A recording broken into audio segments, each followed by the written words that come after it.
because Ickes was the first Secretary of the Interior who really engaged the fact that you could save a place once somebody had aspirations on it. The early parks were created before anybody big and powerful had aspirations. And when San Francisco, which was big and powerful, drew its feet on Hetch Hetchy, San Francisco won. Hetch Hetchy won. Ickes said, wait a minute.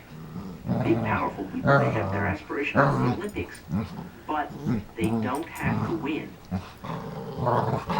The president decided to have a look for himself. But his visit was arranged by the Forest Service and its allies in the lumber and pulp industries, all of them intent on convincing Roosevelt that the national park would relieve an already suffering economy.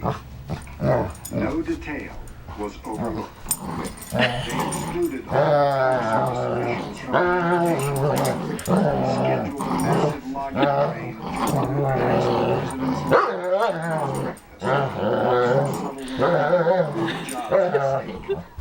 and they moved a sign marking the national forest boundary to give the impression that a heavily logged area